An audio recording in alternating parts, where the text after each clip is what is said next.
Hello everybody, I'm Tasha. Today I'm going to share my poem, Forgave with you. Forgave.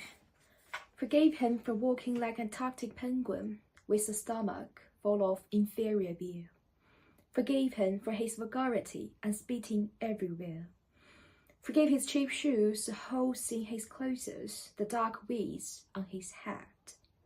Forgave him for turning his face away coldly when he saw us in the market. Forgave him for never inviting his classmates to his home, an old house of 40 square meters. There were 5 beds in it, his father and mother, his uncle and aunt, 2 sisters, and 1 for him. He said that had often dreamed of countless bad luck spinning in the air. Forgave him for never having been to Beijing, never having seen the sea. The narrow gutter in front of his house was the only river he crossed every day. Forgave him for laughing at the white cross on the roof of the church and asking, was Jesus a rich man?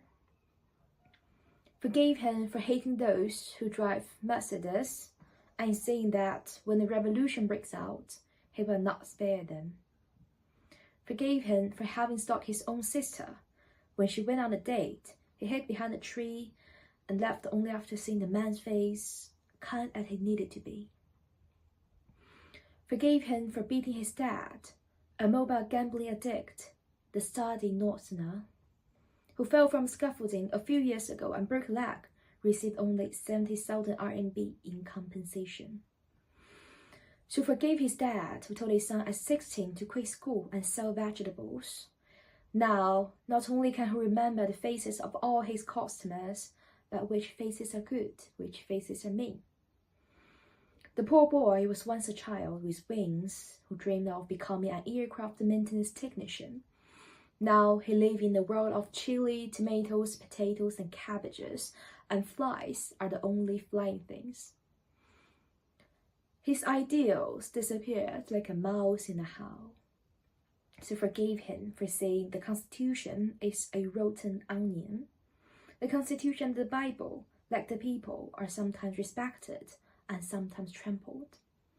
One must also forgive his latest ideal at the age of 20 to find a wife who can sell vegetables at 3 a.m. on the tricycle so he can sleep in. Once he fell asleep in class, the gentle light shone on his round white face, revealing a mysterious smile. The teacher stood aside, quiet as a nun, and said softly, Wang Pengcheng is like a sleeping Buddha. He's tired. Let's forgive him. Thanks for listening. Bye-bye.